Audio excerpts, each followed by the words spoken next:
ତ ଜୟ ଜଗନ୍ନାଥ ସମସ୍ତଙ୍କୁ ଆଜି କ୍ଲାସକୁ ସମସ୍ତଙ୍କୁ ସ୍ୱାଗତ କରୁଛି। ତ ଆମେ ପରସେଣ୍ଟେଜ ପଢୁଥିଲେ, ଠିକ ଅଛି। ତ ପରସେଣ୍ଟେଜରେ ଆମେ ବହୁତ ଗୁଡ଼ିଏ କନସେପ୍ଟ ପଢିଥିଲେ। ମୁଁ କାଲି ଆପଣମାନଙ୍କୁ ସ୍କେଲିଂ ଫ୍ୟାକ୍ଟର ମଧ୍ୟ ପଢାଇଥିଲି। ତ ଆମେ ସ୍କେଲିଂ ଫ୍ୟାକ୍ଟର ପଢିଥିଲେ, ତା ବ୍ୟତୀତ ପଢିଥିଲେ କଣ ନା x percent of y is equal two y percent of x percent y କହିକି ଯାହା y ପରସେଣ୍ଟ ଅଫ x କହିକି ମଧ୍ୟ, ଠିକ ଅଛି। ତ ସେଇ ଉପରେ କିଛି କ୍ୱେଶ୍ଚିନ୍ କରିବି, ତା ସହିତ ଆଜି ମୁଁ ଆପଣଙ୍କର ବହୁତ ଗୁଡ଼ିଏ କନସେପ୍ଟ କହିବାକୁ ଯାଉଛି। ସେ କନସେପ୍ଟ ଗୁଡ଼ିକୁ ଭଲସେ ଆପଣମାନେ ବୁଝିଯିବେ, ଯାହାଦ୍ୱାରା କି ଆପଣମାନଙ୍କୁ କଣ ହବ ନା ପରସେଣ୍ଟେଜର ବହୁତ ଗୁଡ଼ିଏ କ୍ୱେଶ୍ଚିନ୍ କରିବାକୁ ସହଜ, ଠିକ ଅଛି। ତ ମୁଁ କାଲି ଆପଣଙ୍କୁ କଣ କହିଥିଲି ନା x ପରସେଣ୍ଟ ଅଫ y ମୁଁ କହିପାରିବି ଯାହା କଣ କହିପାରିବି ନା y ପରସେଣ୍ଟ ଅଫ x କଣ କହିପାରିବି y ପରସେଣ୍ଟ। ତ ଦେଖନ୍ତୁ ମୁଁ ଯେପରି ବେଳେ କାଲି ଗୋଟେ କହିଥିଲି ଗୋଟେ କ୍ୱେଶ୍ଚିନ୍ କଣ ନା 87.5% ଅଫ କେତେ ନା 64 ପରସେଣ୍ଟ ନେଇକି ମାନେ ଆପଣ ନିଅନ୍ତୁ କେତେ ମନେକର 87.5% ଅଫ କେତେ ନା 96। ତ ଦେଖନ୍ତୁ ଭାଇ ମାନେ ତ ଏମିତି ଦେଇଥିବ ନହେଲେ ଏମିତି ଦେଇଥିବ କ୍ୱେଶ୍ଚିନ୍ ଦେଇଥିବ 96% ହବ 87.3 ବୁଝିପାରିଲେ। 96% ହବ 87.5 ଦେଇଥିବ 87.5 ବୁଝିପାରିଲେ। ତ ଏଇଭଳି ଭାବେ ଦେଇଥିବ। ତ ଯେତେବେଳେ ଏମିତି ଦେଇଥିବ ତ ଆପଣ ମାନେ ଜାଣିଥିବେ 87.5 ଯଦି ପରସେଣ୍ଟେଜ ଦେଇଥାନ୍ତା 87.5 ପରସେଣ୍ଟେଜ ଦେଇଥାନ୍ତା, କାଲି ଆପଣ ମାନେ କହିଥିଲେ କେମିତି କରିବେ ତ 7/8 କାରଣ 1/8 ହଉଛି କେତେ ନା 12.5 ଯଦି ମୁଁ 7 ଗୁଣା କରୁଛି, ଯଦି ଏଟା ମୁଁ 7 ଗୁଣା କରୁଛି ତାହେଲେ ୟା 7 ଗୁଣା କଣ ହବ 7.7/8 ଅଛି। ଆପଣ ମାନଙ୍କୁ ସମସ୍ତଙ୍କୁ କହିଥିଲି ଯେ ତ ପରସେଣ୍ଟେଜ ଫ୍ରାକ୍ସନ ଆଉ ଫ୍ରାକ୍ସନ ପରସେଣ୍ଟେଜ କାଢିଦବା ବହୁତ ଜରୁରୀ। ଆଜି ମୁଁ ଆପଣଙ୍କୁ ଯେତେ ବି କନସେପ୍ଟ କହିବି ଦେଖିବେ ସେଥିରେ ଯୋଉ ଫ୍ରାକ୍ସନ ପରସେଣ୍ଟେଜ କିମ୍ବା ପରସେଣ୍ଟେଜ ଫ୍ରାକ୍ସନ କାଢିବାର ଗୁରୁତ୍ୱପୂର୍ଣ୍ଣ କେତେ, ଠିକ ଅଛି। ତ ମୁଁ ଏଟାକୁ ଏମିତି କହିପାରିବି କଣ କହିପାରିବି 87.5% ଅଫ କଣ 96 ଏମିତି କହିପାରିବି, ଏମିତି କହିପାରିବି। ତାହେଲେ ମୁଁ ଦେଖିଲେ କଣ କରିବି ଏଇଟା ତାହେଲେ 87.5 ର ମୂଲ୍ୟ କେତେ ଜାଣିଲି 7/8 7/8 ଅଫ ମାନେ ଗୁଣନ ଇଣ୍ଟୁ କେତେ 96 12 ଅଷ୍ଟା 96 12 ସଂଖ୍ୟା କେତେ ହେଇଯିବ 84। ବୁଝିପାରିଲେ, ବୁଝିପାରିଲେ ସମସ୍ତେ। ତ ଏହା ଥିଲା ଆପଣଙ୍କର କଣ ନା ଏହା ଥିଲା ଆପଣଙ୍କର କଣ ନା x percent of y is equal two y percent of x, ଠିକ ଅଛି। ତ ଆସନ୍ତୁ ଆଜି ଗୋଟେ ବହୁତ ବଢିଆ କନସେପ୍ଟ, ବହୁତ ଇମ୍ପୋର୍ଟାଣ୍ଟ କନସେପ୍ଟ କଣ କହିଲି ଭାଇ ମାନେ ଯଦି ଦେଇଯିବ ତିନିଟା ଫ୍ୟାକ୍ଟର ଥିବ ମୋ ଘରେ ଭଲସେ କନସେପ୍ଟ ବୁଝନ୍ତୁ, ବହୁତ ଇମ୍ପୋର୍ଟାଣ୍ଟ ଆଉ ବହୁତ ଏଇଭଳି କ୍ୱେଶ୍ଚିନ୍ ମଧ୍ୟ ଆସେ। ଯେମିତି a into b is equal two c ରହିଲା, କଣ ହେଲା c ରହିଲା। ତାହେଲେ ଭାଇ ମାନେ ଦେଖନ୍ତୁ ଗୋଟେ ଜିନିଷ ଯଦି କଣ ହେଇଥିବ ନା c କନଷ୍ଟାଣ୍ଟ ହେଇଥିବ, କଣ ହେଇଥିବ c କନଷ୍ଟାଣ୍ଟ ହେଇଥିବ, c କଣ ହେଇଥିବ ନା କନଷ୍ଟାଣ୍ଟ। ତାହେଲେ ମୁଁ କହିପାରିବି କନସେପ୍ଟଟା ବୁଝନ୍ତୁ ଭାଇ ବହୁତ ଇମ୍ପୋର୍ଟାଣ୍ଟ କନସେପ୍ଟ। ଏ ଯେତିକି ପରସେଣ୍ଟେଜର ଇନକ୍ରିଜିଂ ହବ, ଏ ଯଦି x ପରସେଣ୍ଟେଜର ଇନକ୍ରିଜିଂ ହବ, ଏ ଯାହା ବି ଇନକ୍ରିଜିଂ ହବ ମନେକର ମୁଁ କହିଲି ଯେ a into b is equal to c ବହୁତ ଇମ୍ପୋର୍ଟାଣ୍ଟ କନସେପ୍ଟ ଭାଇ ମାନେ ଭଲସେ ଧ୍ୟାନ ଦେଇଦେବେ। a into b is equal to c ମୁଁ କହିବି a ମନେକର କଣ କରିବ ନା 20% ରେ ଇନକ୍ରିଜିଂ ହବ, କେତେ ହବ 20% ରେ। ତ କାଲି ଆପଣଙ୍କୁ ସ୍କେଲିଂ ଫ୍ୟାକ୍ଟର କଣ କହିଥିଲି ଦେଖନ୍ତୁ ଭାଇ ମାନେ 20% ଫ୍ରାକ୍ସନ ମାନେ କେତେ 1/5 ସ୍କେଲିଂ ଫ୍ୟାକ୍ଟର କେତେ ହବ ମୁଁ କହିପାରିବି ସ୍କେଲିଂ ଫ୍ୟାକ୍ଟର କେତେ ହବ ଭାଇ ମାନେ 6/5 କେତେ ହବ ନା 6/5 ଏତିକି ହବ। ତା ତ ମୁଁ କହିପାରିବି ଏ ଗୋଟେ ଜିନିଷ ଥିଲା ଯଦି ସିଏ କଣ ହଉଛି 5 ଥିଲା ବର୍ତ୍ତମାନ ବଢିକି 6 ହେଇଯାଉଛି, ବୁଝିପାରିଲେ 5 ଥିଲା ବର୍ତ୍ତମାନ ବଢିକି 6 ହେଇଯାଉଛି। ଯଦି ସି କନଷ୍ଟାଣ୍ଟ ହଉଛି ତାହେଲେ ମୁଁ କଣ କହିପାରିବି ଭାଇ ମାନେ କହିଲେ ତାହେଲେ ବି ଯୋଉ ନଥିବ କି ସେ 6ଟା 5 ହେଇଥିବ, ବୁଝିପାରିଲେ। ଏ ଯଦି ଗୋଟେ ଜିନିଷ ଅଛି ଏଟା ବଢିକି ଏଟା 5 ଟା ବଢିକି 6 ହେଇଯାଉଛି ତାହେଲେ ସି କନଷ୍ଟାଣ୍ଟ ଅଛି, ତାହେଲେ ମୁଁ କହିପାରିବି ବି କଣ ହେଲା କହିଲେ 6ଟା 5 ହେଇଯିବ, ବୁଝିପାରିଲେ, ବୁଝିପାରିଲେ ନା ବୁଝିପାରିଲେ। ଯାହାର ଉପରେ କ୍ୱେଶ୍ଚିନ୍ କରିବି ତ ସମସ୍ତେ ସେଥିରେ କ୍ଲିୟର ହେଇଯିବେ। ତ ଗୋଟେ କ୍ୱେଶ୍ଚିନ୍ ମୁଁ କହୁଛି ଆପଣଙ୍କୁ କଣ କହୁଛି କ୍ୱେଶ୍ଚିନ୍ ଆପଣଙ୍କର ଗୋଟେ ମାନେ ଗୋଟେ ଆୟତ ଚିତ୍ର ଅଛି, କଣ ଅଛି ନା ଆୟତ ଚିତ୍ର ଅଛି। ଆୟତ ଚିତ୍ର ଅଛି। ସେ କହିଛି ଆୟତ ଚିତ୍ରର ଏରିଆ ଯାହା ଥିଲା ସେ ଦେଖ କଣ କହିଛି ନା ତାର ଲେନ୍ଥ ଟା ତାର ଲେନ୍ଥ କଣ ହେଇଛି ଭାଇ ମାନେ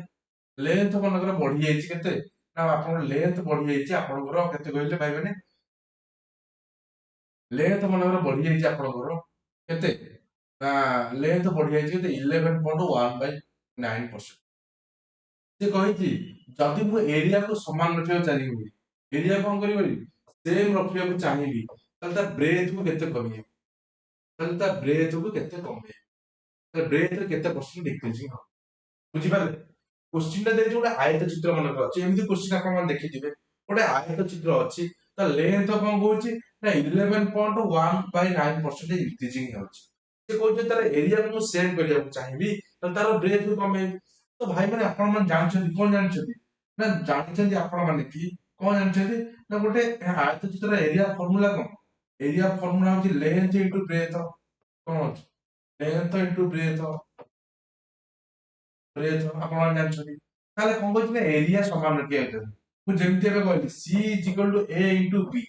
ଯଦି C କନଷ୍ଟାଣ୍ଟ ରହୁଛି କଣ କହୁଛି ନା C କନଷ୍ଟାଣ୍ଟ ରହୁଛି ତାର ତ ଭାଇ ମାନେ ଲେନ୍ଥ C ତ କନଷ୍ଟାଣ୍ଟ ମାନେ ଏରିଆ ଆଗରୁ ଯାହା ଥିଲା ଏବେ ସେୟା ଅଛି ତା ଲେନ୍ଥ ଟା କଣ ହଉଛି ଭାଇ ମାନେ 11.1/9% କଣ ହଉଛି ନା ବଢି ଯାଉଛି। ମୁଁ ଆପଣ ମାନେ ଜାଣିଛନ୍ତି 11.1/9% ର ଫ୍ରାକ୍ସନ ଭ୍ୟାଲୁ ହଉଛି କେତେ ନା 1/9।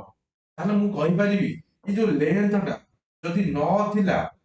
1 ବଢି ଯାଉଛି କେତେ ହେଇଯିବ ନା 10 ହେଇଯିବ ବୁଝିପାରିଲେ 9 ଥିଲା 1 ବଢି ଯାଉଛି କେତେ ହେଇଯିବ ନା 10 ହେଇଯିବ। ତା ତ ଭାଇ ମାନେ ଯଦି ଏରିଆ ସେମ୍ ରହୁଛି ମୁଁ କହିପାରିବି ବ୍ରେଥ ଟା କଣ ହେଇଥିବ ଭାଇ ମାନେ କହିଲେ 10 ଥିବ 9 ହେଇଯାଇଥିବ ତାର ଓଲଟା ଯଦି x ଟା y ହଉଛି ତାହେଲେ କଣ ହବ y ଟା x ହବ। ତା ତ ମୁଁ କହିପାରିବି ବ୍ରେଥ ଟା 10 ଥିଲା 1 କମି ଯାଉଛି କେତେ 10 ଥିଲା 9 ହେଇଯାଉଛି ତାହେଲେ ଭାଇ ମାନେ ଦେଖିଲେ କେତେ କମିଲା 1 କମିଲା 10 ରେ 1 କମିଲା ତାହେଲେ 1/10 ମାନେ କେତେ ପରସେଣ୍ଟେଜ ହେଇଯିବ 10% ହେଇଯିବ। ୟାର ତ ମୁଁ କହିପାରିବି କଣ କହିପାରିବି ନା ଯଦି ଗୋଟେ ଆୟତ ଚିତ୍ରର ଲେନ୍ଥ କଣ ହଉଛି 11.1/9% ବଢୁଛି 11.1/9% ବଢୁଛି ତାର ତ ମୁଁ କହିପାରିବି ଯଦି ଏରିଆ ସେମ୍ ରଖିବାକୁ ଚାହିଁବି ତାର ତ ମୁଁ କଣ କହିପାରିବି ନା ତାର ବ୍ରେଥକୁ 10% କମେଇବି ଠିକ ଅଛି। ତ ଏଇଭଳି ଭାବେ ଯେତେବେଳେ କୋଶ୍ଚିନ୍ ଆସିବ ସେଇ କୋଶ୍ଚିନ୍ ଗୁଡିକ ଏଇଭଳି ଭାବେ ସଲ୍ଭ ହବ। ତାପରେ ଆଉ ଗୋଟେ ଏଇ ଉପରେ ଆଉ ଗୋଟେ କୋଶ୍ଚିନ୍ ଆସିବ କଣ ନା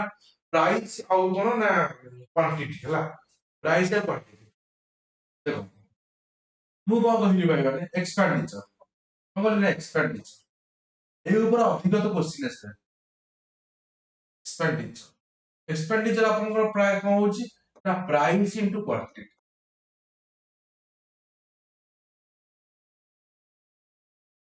ବୁଝିପାରିଲେ। ମୁଁ କହିଲି ଏକ୍ସପେଣ୍ଡିଚର ହଉଛି ଖର୍ଚ୍ଚ ଏକ୍ସପେଣ୍ଡିଚର ମାନେ ହଉଛି ଖର୍ଚ୍ଚ ପ୍ରାଇସ୍ ମାନେ ହଉଛି ମୂଲ୍ୟ ଆଉ କ୍ୱାଣ୍ଟିଟି ମାନେ ହଉଛି କଣ ନା କେତେ ପରିମାଣ କଣ ପରିମାଣ। ଦେଖନ୍ତୁ ବହୁତ ଇମ୍ପୋର୍ଟାଣ୍ଟ ଏଇ ଉପରେ ଅଧିକ କୋଶ୍ଚିନ୍ ଆସିଥାଏ ସେ କଣ କହିଲା ଭାଇ ମାନେ ଏକ୍ସପେଣ୍ଡିଚର ମାନେ କଣ ଖର୍ଚ୍ଚ ହଉଛି ମୂଲ୍ୟ କେତେ ପରିଣାମ। ମୁଁ କହିଲି ଚିନିର ରେଟ୍ ମାନେ ସୁଗାର ରେଟ୍ କଣ ହଉଛି ନା ସୁଗାର ରେଟ୍ କଣ ହଉଛି ନା ସୁଗାର ରେଟ୍ ଦେଖନ୍ତୁ ପ୍ରାଇସ୍ ସୁଗାର ରେଟ୍ ଯାହା ଥିବ ସେଥିରେ କଣ କହିଲେ ମୁଁ କହିଲି ମନେକର ମୁଁ ମାସକୁ 3 କେଜି ସୁଗାର ଖାଏ ହେଲା ତାହେଲେ କଣ କ୍ୱାଣ୍ଟିଟି କଣ କ୍ୱାଣ୍ଟିଟି ତାହେଲେ ମୋର ଏକ୍ସପେଣ୍ଡିଚର କଣ ହବ ଯାହା ଇନଟୁ ଯାହା ହବ ଏକ୍ସପେଣ୍ଡିଚର ସେଟା ମାନେ ଆମର ଖର୍ଚ୍ଚ କାହା ପ୍ରତି ନା ସୁଗାର ପ୍ରତି ବୁଝିପାରିଲେ। ମୁଁ କଣ କହିଲି ଭାଇ ମାନେ ଭଲସେ ବୁଝନ୍ତୁ ସୁଗାର ରେଟ୍ ବା ଚିନିର ରେଟ୍ ଯାହା ଅଛି ଯେତିକି ମୁଁ ଖାଇବି ଚିନି ପ୍ରତି ମୋର ସେତିକି ଖର୍ଚ୍ଚ ହେଲା ମନେକର ମୁଁ କହିବି ଚିନି ରେଟ୍ ହଉଛି କଣ ଚିନି ରେଟ୍ ହଉଛି 10 ଟଙ୍କା per କେଜି ମୁଁ ମାସକୁ 3 କେଜି ଖାଏ ତାହେଲେ ମୋର ଖର୍ଚ୍ଚ କେତେ ହବ 30 ଟଙ୍କା ହବ 30 ଟଙ୍କା ହବ। ତ ଏଇ ଉପରେ ତ ଆପଣ ମାନେ ଜାଣିଲେ ତାହେଲେ ଏକ୍ସପେଣ୍ଡିଚର କଣ ହଉଛି ନା ପ୍ରାଇସ୍ ଇନଟୁ କ୍ୱାଣ୍ଟିଟି। ମୁଁ କଣ କହିଲି ଭାଇ ମାନେ ଦେଖନ୍ତୁ ୟାର ଉପରେ କ୍ୱେଶ୍ଚିନ୍ କେମିତି ଆସିବ ସେ କହିଲା ସେ କଣ କହିଲା ଭାଇ ମାନେ ଯଦି ଗୋଟେ ଜିନିଷ ଅଛି ମାନେ ଗୋଟେ ଚିନି ଅଛି ଆପଣ ମାନେ ଆଗରୁ କଣ କରୁଥିଲେ ନା ଆପଣ ମାନେ କଣ କରୁଥିଲେ ଆଗରୁ ଆପଣ ମାନେ କଣ କରୁଥିଲେ ଆଗରୁ ନା କ୍ୱାଣ୍ଟିଟି ମାନେ କେତେ କେଜି ବୁଝିପାରିଲେ କେତେ କେଜି ଆପଣ ମାନେ କଣ କରୁଥିଲେ ଆଗରୁ ମନେକର 30 ଟଙ୍କା ନେଇକି ଯାଉଥିଲେ ମାର୍କେଟ କଣ କରୁଥିଲେ ନା 30 ଟଙ୍କା ନେଇକି ମାର୍କେଟକୁ ଯାଉଥିଲେ ଠିକ ଅଛି। ତାପରେ କଣ ହେଲା ଭାଇ ମାନେ ନା ଯୋଉ ଚିନିର ରେଟ୍ ଥିଲା ଏଟା କଣ ନା ଏଟା ଥିଲା ରେଟ୍ ଏଟା କଣ ଥିଲା ରେଟ୍ 30 ଟଙ୍କା ନେଇକି ଯାଉଥିଲେ 30 ଟଙ୍କା ନେଇଗଲା ପରେ ଆପଣ ଯେତେ କେଜି ଚିନି ଆଣୁଥିଲେ କଣ କରୁଥିଲେ ନା ଯେତେ କେଜି ଚିନି ଆଣୁଥିଲେ ବର୍ତ୍ତମାନ ଚିନିର ରେଟ୍ କଣ ହେଇଛି ନା ଚିନିର ରେଟ୍ ହେଇଯାଇଛି କଣ ନା ଦେଖନ୍ତୁ ବୁଝନ୍ତୁ ଭଲସେ ବୁଝନ୍ତୁ ଭାଇ ବହୁତ ଇମ୍ପୋର୍ଟାଣ୍ଟ କନସେପ୍ଟ ସେ କଣ କହିଲା ତାହେଲେ ମୁଁ ଏଥିରେ କଣ ଜାଣିଲି ନା expenditure is equal to price into କଣ କ୍ୱାଣ୍ଟିଟି ଏଇଟା ମନେ ରଖିଥାନ୍ତୁ ଏଇ ଜିନିଷଟା ମନେ ରଖିଥାନ୍ତୁ ୟା ଉପରେ ବହୁତ କ୍ୱେଶ୍ଚିନ୍ ଆସିଥାଏ ତ ଦେଖନ୍ତୁ ଭାଇ ମାନେ କ୍ୱେଶ୍ଚିନ୍ କଣ କହୁଛି ଏ କନସେପ୍ଟ କଣ କହୁଛି ନା ଆପଣ ମାନେ ୟା ଅର୍ଥ କଣ ଯେତିକି ଟଙ୍କା ନେଇକି ଗଲେ ମାର୍କେଟକୁ ସେଇଟା ହଉଛି ଆପଣଙ୍କର ଖର୍ଚ୍ଚ ତ ପ୍ରାଇସ୍ ଯାହା ଅଛି କ୍ୱାଣ୍ଟିଟି ସେଇ ଅନୁସାରେ ମିଳିବ ମୁଁ କଣ କହିଲି ଭାଇ ମାନେ ଆପଣ ଆଗରୁ ନେଇକି ଯାଉଥିଲେ ମୋର 30 ଟଙ୍କା ନେଇକି ଯାଉଥିଲେ ଏଇ 30 ଟଙ୍କାରେ ଆପଣଙ୍କୁ ଯେତିକି ଚିନି ମିଳୁଥିଲା ଆପଣଙ୍କୁ ଏଇ 30 ଟଙ୍କା ଯେତିକି ସୁଗାର ମିଳୁଥିଲା ଯେତିକି କ୍ୱାଣ୍ଟିଟିର ସୁଗାର ମିଳୁଥିଲା ବର୍ତ୍ତମାନ କଣ ହେଇଛି ନା ତାର ପ୍ରାଇସ୍ ବଢି ଯାଇଛି ତାର କଣ ହେଇଛି ନା ପ୍ରାଇସ୍ ବଢି ଯାଇଛି କେତେ ବଢି ଯାଇଛି ନା ତା ପ୍ରାଇସ୍ ବଢି ଯାଇଛି 9.09% ବୁଝିପାରିଲେ 9.09% ସେ କହିଛି ମୁଁ ଆଗରୁ ଯେତିକି ଟଙ୍କା ନେଇକି ଯାଉଥିଲି ସେତିକି ଟଙ୍କା ଏବେ ମଧ୍ୟ ନେଇକି ଯିବି ବୁଝିପାରିଲେ ଯେତିକି ଟଙ୍କା ନେଇକି ଯାଉଥିଲେ ଆଗରୁ ଏବେ ମଧ୍ୟ ସେତିକି ଟଙ୍କା ନେବି ତାହେଲେ ତାର ପ୍ରାଇସ୍ ଯେତିକି ଟଙ୍କା ବଢିଯାଇଛି ତାର ମତେ କହିଲେ ତାର କ୍ୱାଣ୍ଟିଟିରେ କେତେ ପରସେଣ୍ଟ ଚେଞ୍ଜ ହବ କ୍ୱାଣ୍ଟିଟିରେ କେତେ ପରସେଣ୍ଟ ଚେଞ୍ଜ ହବ ବୁଝିପାରିଲେ ସମସ୍ତ କୋଶ୍ଚିନ୍ ଟା ସେ କହିଲା ଯେ ମୁଁ ଆଗରୁ ଯେତିକି ଟଙ୍କା ନେଇକି ଯାଉଥିଲି ଏବେ ମଧ୍ୟ ସେତିକି ଟଙ୍କା ନେଇକି ଯାଉଛି କିନ୍ତୁ କଣ ହଉଛି ନା ପ୍ରାଇସ୍ ରେ ଇନକ୍ରିଜିଂ ହଉଛି କେତେ ପରସେଣ୍ଟ ନା 9.09% ଇନକ୍ରିଜ ହଉଛି ତାହେଲେ କହିଛି ତା ଯେତିକି ଟଙ୍କା ନେଇକି ଯାଉଥିଲେ ଆଗରୁ ଯେତିକି ଟଙ୍କା ନେଇକି ଯାଉଛି ଦେଖନ୍ତୁ ଭାଇ ମୁଁ ଆପଣଙ୍କୁ ଭଲସେ ବୁଝଉଛି ଆପଣ 30 ଟଙ୍କା ନେଇକି ଯାଉଥିଲେ ହେଲା 30 ଟଙ୍କା ନେଇକି ଯାଉଥିଲେ ତ ଚିନି ରେଟ୍ ଥିଲା 10 ଟଙ୍କା ତ 3 କେଜି ଚିନି ଆଣୁଥିଲେ ଚିନି ରେଟ୍ ବଢିକି କେତେ ହେଇଗଲା ନା 15 ଟଙ୍କା ହେଇଗଲା 15 ଟଙ୍କା ହେଇଗଲା ପରେ କଣ ହଉଛି ନା ଆପଣ 2 କେଜି ଚିନି ଆଣିବେ କେତେ ଆଣିବେ 2 କେଜି ଚିନି ଆଣିବେ ଯେତେବେଳେ ପ୍ରାଇସ୍ ବଢୁଛି ଯେତେବେଳେ ପ୍ରାଇସ୍ ବଢୁଛି ତାହେଲେ କଣ ହଉଛି କ୍ୱାଣ୍ଟିଟି କଣ ହଉଛି ବୁଝିପାରିଲେ ଯେତେବେଳେ ପ୍ରାଇସ୍ ବଢିବ କ୍ୱାଣ୍ଟିଟି କମିଯିବ ଆଉ ଯେତେବେଳେ ସେଇ ପଇସା ସେମ୍ ପଇସା ଅଛି ସେଇଭଳିଆ ଯେତେବେଳେ ପ୍ରାଇସ୍ କମିବ କ୍ୱାଣ୍ଟିଟି କଣ ହବ ବଢିଯିବ ବୁଝିପାରିଲେ ନା ବୁଝିପାରିଲେ ଯଦି ଚିନି ରେଟ୍ କେତେ ହେଇଗଲା ନା 10 ବଦଳରେ ହେଇଗଲା ଆପଣଙ୍କୁ କେତେ ଟଙ୍କା ନା 6 ଟଙ୍କା ହେଇଗଲା ତାହେଲେ ଆପଣ କେତେ 5 କେଜି ଚିନି ପାଇଯିବେ ତ ସେଇଭଳି କ୍ୱେଶ୍ଚିନ୍ ଦେଲା କଣ ନା ସେଇ ସେମ୍ କନସେପ୍ଟ କଣ କନସେପ୍ଟ ନା a into b is equal to c ଯଦି ହବ c କନଷ୍ଟାଣ୍ଟ ଥିବ ଆପଣଙ୍କର ତାହେଲେ a ଯୋଉ ରେଟ୍ ରେ କମିବ b ସେ ରେଟ୍ ରେ ବଢିବ କିମ୍ବା b a ଯୋଉ ରେଟ୍ ରେ ବଢିବ b ସେ ରେଟ୍ ରେ କମିବ ତ ଦେଖନ୍ତୁ କ୍ୱେଶ୍ଚିନ୍ ଯେମିତି ଦେଲା ଆପଣ କିଛି ଟଙ୍କା ନେଇଗଲେ ତ ପ୍ରାଇସ୍ ବଢିଯାଇଛି କେତେ 9.09 ତା ଫ୍ରାକ୍ସନାଲ କେତେ 1/11 ତାଠୁ ମୁଁ କହିପାରିବି ଯଦି କଣ ନା ଏକ୍ସପେଣ୍ଡିଚର ସେମ୍ କମାଇ ଆପଣ ଆଗରୁ ଯେତିକି ଟଙ୍କା ନେଇକି ଯାଉଥିଲେ ଏବେ ମଧ୍ୟ ସେତିକି ଟଙ୍କା ନେଇକି ଯାଉଛନ୍ତି ତାହେଲେ ପ୍ରାଇସ୍ ଟା ଆମର କଣ ହଉଛି ନା ପ୍ରାଇସ୍ ଟା ମୋର ହଉଛି କେତେ 11ଟା 12 ହେଇଯାଉଛି କେତେ ହେଇଯାଉଛି ନା 12 ହେଇଯାଉଛି ବୁଝିପାରିଲେ 11ଟା କଣ ହଉଛି ନା 12 ହେଇଯାଉଛି ତା ତ ଭାଇ ମାନେ ଏକ୍ସପେଣ୍ଡିଚର ସେମ୍ ଅଛି ପ୍ରାଇସ୍ ଯଦି ବଢିଲା ତାହେଲେ କଣ ହବ ନା କ୍ୱାଣ୍ଟିଟି କଣ ହବ ନା ସେଇ ଅନୁପାତରେ କମିଯିବ 12 ଥିଲା 11 ହେଇଯିବ କେତେ ଥିଲା 12 ଥିଲା 11 ହେଇଯିବ ତାହେଲେ 12 ରେ 1 କମିଗଲା ତାହେଲେ କେତେ ପରସେଣ୍ଟ କମିଲା 1/12 1/12 ମାନେ କେତେ ହେଇଯିବ 8.25% ସରି 8.33% ବୁଝିପାରିଲେ 8.33% ବୁଝିଗଲା ନା ବୁଝିପାରିଲେ ତ ଏଇଭଳି ଭାବେ ବହୁତ ଗୁଡିଏ କ୍ୱେଶ୍ଚିନ୍ ଆସେ ଆଇ ହୋପ କି ସମସ୍ତେ କ୍ଲିୟର ଥିବେ ବୁଝିପାରିଲେ ନା ବୁଝିପାରିଲେ ବୁଝିପାରିଲେ ବୁଝିଗଲା ବୁଝିଗଲା ସମସ୍ତଙ୍କୁ ଭାଇ ମାନେ ତାପରେ ଦେଖ ତାପରେ କନସେପ୍ଟ କଣ କହୁଛି ନା a into b ସେଠି କନଷ୍ଟାଣ୍ଟ ଥିଲା ଯଦି କନଷ୍ଟାଣ୍ଟ ନ ହୋଇଥାନ୍ତା କନଷ୍ଟାଣ୍ଟ ଦେଖନ୍ତୁ ଏଟା ସକ୍ସେସିଭ ଇନକ୍ରିଜିଂ ରେ ପଡିବା ଦେଖନ୍ତୁ ତାପରେ ଗଲା ତାହେଲେ ଏଥିରୁ ଆପଣ ଜାଣିଲେ ଯେତେବେଳେ a into b is equal to c ଥିବ ତାହେଲେ c ଯଦି କନଷ୍ଟାଣ୍ଟ ହୋଇଥିବ a ଯୋଉ ରେସିଓରେ ବଢୁଥିବ କଣ ହଉଥିବ ନା b ସେଇ ରେସିଓରେ କମୁଥିବ ବୁଝିପାରିଲେ ନା ବୁଝିପାରିଲେ ବୁଝିପାରିଲେ ସମସ୍ତେ ବୁଝିପାରିଲେ କି ବୁଝିପାରିଲେ ତାପରେ ଦେଖନ୍ତୁ କଣ ହେଲା ସକ୍ସେସିଭ percentage change ସକ୍ସେସିଭ percentage change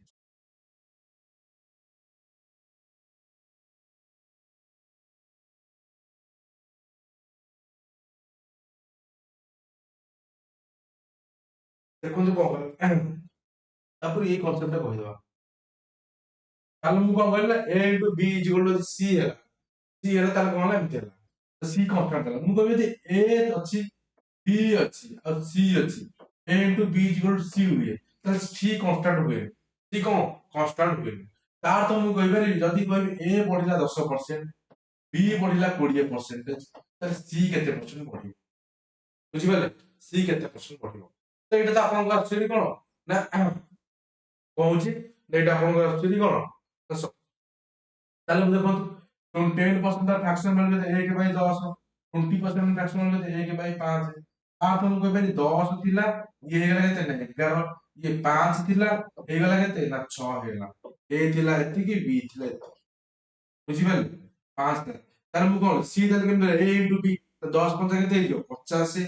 eighty 1100 केते हेजो ना 600 तार मते कहले भाई माने केते परसेंट बढ़िला तार बढ़ला केते 16 50 रे 16 बढ़िला 50 रे केते बढ़िला 16 तार केते परसेंट आइ जीवो 32 बुझिपारे जदि एमति क्वेश्चन था ए बढ़ला 10% बी बढ़ला 20% सी तार केते परसेंट बढ़िबो ना सी बढ़ि जीव आपन केते 32% बढ़ि जीव बुझिपारे केते बढ़ि जीव ना 32% बढ़ि जीव बुझियो ना बुझियो এটা হচ্ছে কোন আপনার না সক্সেসিভলি বଢି যাଉଛି ହେଲା ତ ସକ୍ସେସିଭ ଇନକ୍ରିଜିଂ ଏଇଟା ରହିଲା ସିମ୍ପଲ ଜିନିଷ ମାନେ ଗୋଟିଏ ସେଇ ଜିନିଷଟା ଏ ମାନେ ସେଇଭଳିଆ ଏବେ କହିବି ଯଦି ଗୋଟେ ଜିନିଷର ପ୍ରାଇସ୍ ଅଛି ତାର କଣ ଅଛି ନା କ୍ୱାଣ୍ଟିଟି ଅଛି ଆଉ ଏକ୍ସପେଣ୍ଡିଚର ଅଛି ପ୍ରାଇସ୍ ଇନଟୁ କ୍ୱାଣ୍ଟିଟି ଯୋଉ ଏକ୍ସପେଣ୍ଡିଚର ତାହେଲେ କଣ କହିଛି ଭାଇ ମାନେ ଦେଖିଲେ ଭାଇ ମାନେ ଯଦି ମୁଁ କହିଲି ତା ପ୍ରାଇସ୍ କଣ ହଉଛି ନା ପ୍ରାଇସ୍ ଇନକ୍ରିଜିଂ ହଉଛି ପ୍ରାଇସ୍ କେତେ ପରସେଣ୍ଟ ଇନକ୍ରିଜିଂ ହଉଛି ମନେକର ମୁଁ ମନେକର କହିବି 15% ପ୍ରାଇସ୍ ଇନକ୍ରିଜିଂ ହେଲା ତାପରେ କହିବି କଣ ନା କ୍ୱାଣ୍ଟିଟି ମନେକର ଏଠି ବଢୁଛି କିମ୍ବା କମୁଛି ଯାହା ବି ହେଇପାରେ କ୍ୱାଣ୍ଟିଟି ମନେକର ଡିକ୍ରିଜ ହଉଛି କେତେ ନା କ୍ୱାଣ୍ଟିଟି ମନେକର ବଢୁଛି ମନେକର ସେଇଭଳି କେତେ ନା 10% ବଢୁଛି ତାହେଲେ ମତେ କହିଲେ ଏକ୍ସପାଣ୍ଡିଚର କେତେ ବଢିବ यार केते फ्रैक्शन वैल्यू केते 3/15 एटा केते ना 1/10 तार तो मुझे 15 थिला ये 18 हे गला ये 10 थिला केते गला आपनकर 10 थिला 11 हे गला ताले मोर केते गला भाई 150 थिला ये केते गला 11 88 8 गला 1 11 11 1 12 सॉरी 11 11 1 11 8 तो केते परसेंट इंक्रीज गला तो भाई हम केते बढ़िला 8 4 48 भाई केते 150 200 केते 2 3 टोटल केते 24 की 48 बोल दूं 32 केते गला 32 बुझी पाले तो केते गला बुझिगला बुझिगला बुझी पाले तो समझते केते गला ना 32% इंक्रीज एक्सपेंडिचर केते परसेंट इंक्रीज गला ना 32% काली आज आपको कौन ना बेसिक कॉन्सेप्ट कहि दउची काली आपको कौन करिवे ना ये कॉन्सेप्ट रे बहुत बड़ी क्वेश्चन डिस्कशन करिवे ठीक अछि आज खाली कॉन्सेप्ट बुझिया देखो ता आप बोलो ना सक्सेसफुल इंक्रीज